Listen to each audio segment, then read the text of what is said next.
Good day, ladies and gentlemen. My name is Rilo, and welcome to Anno 117 Pax Romana. So Anno 117 is one of the new city builder releases that I've been having my eye on for quite some time, and I've been enjoying it quite a bit. So I do have some gameplay in it, not to really start with no knowledge, because Anno is quite a unforgiving game if you don't know exactly how the game functions. And Anno is quite a new game that I'm going to play on my channel, and I really hope you guys enjoy it. So for today, we're going to start a new game and start with the endless mode. Already played the campaign. Maybe if there's some interest in the campaign, I'll also go through the campaign, because the campaign was actually quite fun and interesting to do. But today we're going to go through the endless mode, because that also entails everything that the campaign has. But yeah, some cool other things that we can do at our own free will. Right, so from this selection, I think we're just gonna stick with Marcus. Marcus is the default character that you can pick, so gonna start with Marcus as our player that we're gonna select. So between the difficulty, I'm probably gonna go more towards the advanced portion of it. The veteran one is a bit quite unforgiving. I'm not too comfortable with the game just yet to move over to veteran, so advanced is gonna be the one that we are going to tend to. There's a few things that we can change, but I think for now we're just going to keep it as the default. So this is going to be all of the player controlled players. So for us it's just going to be us, and then the rest will then be Tarragon, Arthur and Zara. I don't know Zara, these two are part of the campaign. So yeah, with that said, let's start it and jump into the game. So I'm going to select our province. We can select Latium or Albion, but I'm going to select Latium. Albion will be the one that we're going to move to a bit later down the line. Awesome. So let's start up and we'll wait for the game to load, and we'll jump back once that's done. The senatorial province of Latium was once Empire's beating heart. A beacon of power, decadence, the arrogance of man. Then fiery Ocassus gave voice to the gods' anger, obliterating our mortal follies. In among the ash lay a chance for humility, for change. Yet, we mortals are fickle. Hubris rises in us again, and in a new dawn's light, the question remains. Can we build a better world? Or are our past sins destined to repeat?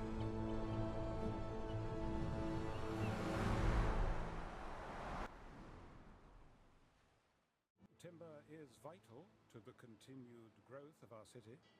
Alright, so after that intro we are straight into the game itself.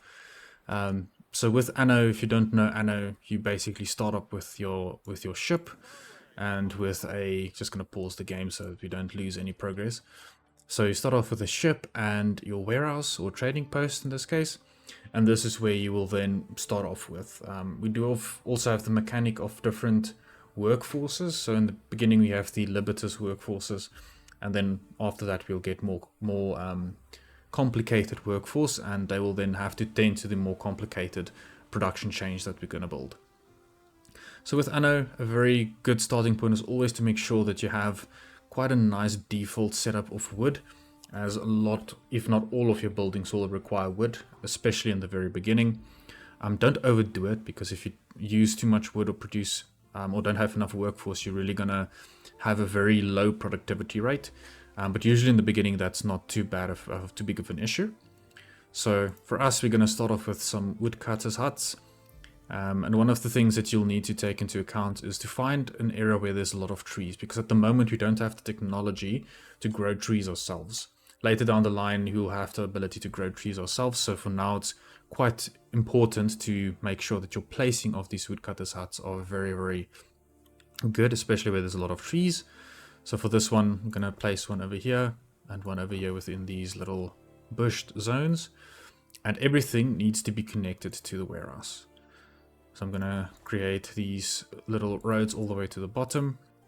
And if you then go ahead and play the game, you'll see on them they will start producing, and they have different things that affect this particular production, and there's a lot of stuff that will come in later in the game that will increase the productivity of these buildings. So we'll need to plan for that, because there are certain things that will make some things a little bit easier and some things a bit more difficult for us to continue with. And the second part of the wood cutting is to now build some sawmills, and that's obviously to... Between trading post and woodcutter.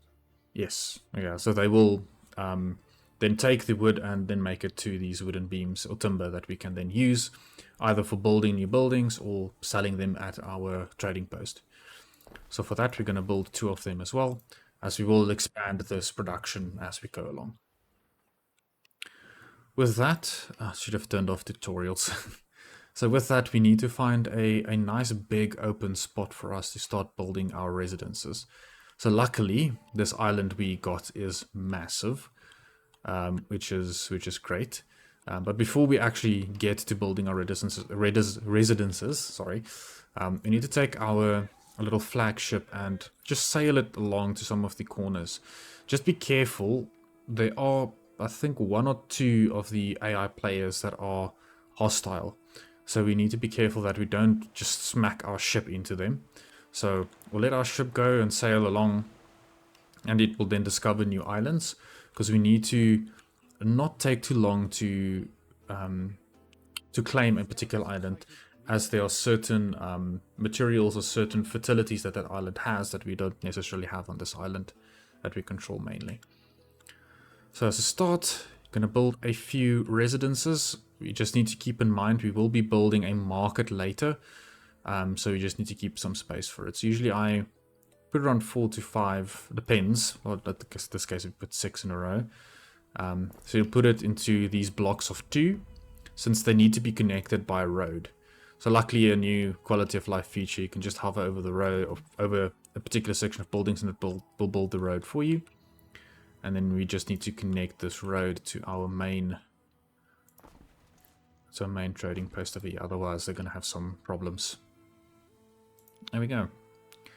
They say they want us to build a warehouse, but I don't necessarily want that. But we need, for this tutorial, we need a specific amount of residencies, so we'll just build along with that. So let's continue on just to add some more residences till we get to 20. And yes, we also get a lot of quests that we'll build later on. And each residence type will have certain needs. So in this case, we've now unlocked different foods, sardines and porridge. So we need to produce these foods for them to make them happy. In this case, if we fulfill sardines, we get 1 more income from every resident. And the population will grow by 1. And the same with porridge, the population will grow by 2. So that's very important to keep in mind, as your cash flow is very, very important. If you neglect your cash flow and you lose all of your money, you will go bankrupt and you will lose the game. It's very unforgiving when it comes to that, but it's not that difficult to keep a positive cash flow. So in this case, we need to build some fishermen's huts. So we'll just build 2 of them for now. And then porridge is the first one that has a bit more for involved production chain. It's also 2, but we now need to build farming areas, and with these farming areas, you'll then need to produce or plant fields, which is actually a very cool part of this game. So you can find a little place where we can build them. I think we can build them here on this end here. So I see we can build 1 of them. So I think 1 of them should be fine for now. Yeah, I know there's a shortage of workforce. That is a problem. So let's send this ship here. So we can already see there's an island here that we've discovered with some additional fertilities and stuff that it has that we don't have on our main island. And actually a very, very cool looking little harbor area here. So I think that's definitely one that I want to come and claim. This looks awesome. So what I want to do now is, again, workforce is very, very important. So we're going to just add an additional few homes. And you do have the option to add blueprints. These blueprints are just there for you to basically plan out your city before you actually build them. But yeah, let's continue on with the porridge. So we need to add some fields. So you'll see we have a limited amount of 80 fielding slots. So I'll just add those field slots here. Usually it's not always the easiest thing to have a perfect rectangle, but I usually try to make sure that it's a rectangle because it looks nicer, especially if you are aesthetic to your building patterns. So we'll see here we need some more food because they have the 2 needs for the different food types. And then we'll just build one of the porridge stands just close by, because we don't need much food just yet. And then another warehouse here. Yes, that is correct. We will have different governors that we will be interacting with, and they can either give us some quests, be hostile, or be friendly to us. So I think this guy is very tame, he's very calm, he's not very a difficult governor to work against. So we'll just extend respectful. I usually try to be more diplomatic, but later on you will be able to wage war and build an entire army, which is something that hasn't been there with the previous Annos. You did have that in Anno 1404, I believe, where you could build foot soldiers, but yeah, this seems to be a bit more involved. It's not perfect, but it's still quite good. Let's see. Right, a Libertus passes use training under a heavy load of timber. He carries the hopeful air of one who's recently celebrated his manuism. Freedom from slavery. Okay, that's really cool. Despite his burden, he stops and hails you as your governor. How do you respond to him? Let's buy a supply. I need the wood anyway, so we have the money. I need all of that. So we can now build our warehouse so we can start producing the porridge. Let's see, yes, this is just the warehouses and the production chains that you can build. So essentially the warehouses are all linked, so the goods transport instantly between them. Just as the goldfish implied. Zaranitu, ritually pure interpreter of omens. Yeah, extend polite greetings. Just seems like she owns this island here. Awesome. So yeah, there's no fog of war if an island has already been spotted, so you can continuously keep an eye on it and see how it upgrades and updates. Now we've unlocked the market, which is also a need that your villagers needed or your residents need. So in this case, some income, and it will increase our population, and then the tavern, that will also increase the population and happiness. So your market is something that you would try to build more in a centralized location, because since I'm going to build more to the left side, I'm going to try and build it right here in the middle. There we go, and cover as much as possible. And then the tavern, I also usually try to build here closer to the middle. And then we like, the one thing that's a bit annoying about these games is nothing fits precisely in a square, so you need to kind of plan out your city. It will never be a precise square. You can plan it out accordingly to make it look nice and the way you would like. But yeah, we can then build these few homes and get more people in our little city. Yes, I know we can make use of that. And then also all of the different needs that we can fulfill for our residents. So if you want to see what needs you need to fulfill, you can click on one of them. And here on the right hand side you can see their food need, their public service need, and then their fashion need. And then if you click on it, you'll see the extended need and what has been fulfilled. So you can see some porridge has been started being produced, so that's going to fill that need for them. And then also the market is also now being fulfilled for them. So that's really cool. And the next part, we need to start looking at fashion. But we have a decent workforce, so we should not have any trouble with fashion. But before we get to that, I just want to extend our porridge production just a little bit more, because the one problem is if you are on the edge of the amount of workforce that you do have and one of your needs starts to lack, you're going to have a big problem, because then you don't have enough people to actually tend to all of your buildings, and your production will go way down and it will just be chaotic. So that's also something important to take note of. Right, so we've unlocked the production of tunics and pileus. So tunics will give us a lot of income, so we're going to build our tunics first, and then we'll build pileus which is basically just some additional income and extended happiness. So with that, I would like to rather not build it too close to this, because I'm going to keep this for porridge. Maybe build it here, maybe to this lower end, since my actual city is going to be more moved towards the top and over here to the bottom, closer to the river. So again, we start small. Let's maybe build a centralized warehouse. So build it closer to that side. I think we can actually put it here, right next to this.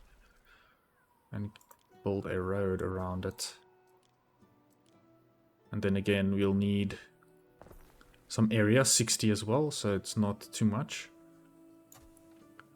Let's also build 2 of these. I need to actually put a space there. I'm losing a bit of wood because I don't have the full refund on.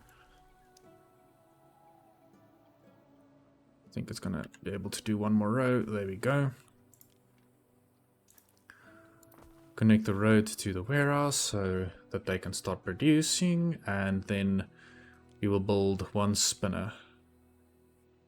Let's see. Okay, it's barely enough space to fit into. It's okay. So you can see we've blueprinted it because I don't think we have enough wood for that, so we'll have to address that soon. And then for the pileus, we need some sheep, and then obviously pileus workshop. Sheep are quite easy. They are built in like a block, so it's quite easy to build the little sheep pens. That's not enough space, so I'm gonna keep those 2 there. And then we'll build this one here to this side. So it's just going to be our small little production area that we're going to build and fulfill all of the needs of our very basic residences, our Libertas residents. And once they are fulfilled, you will then have the option to upgrade them to a more advanced resident. But they will also require more resources and more needs that need to be fulfilled. So that is something that you need to take into account.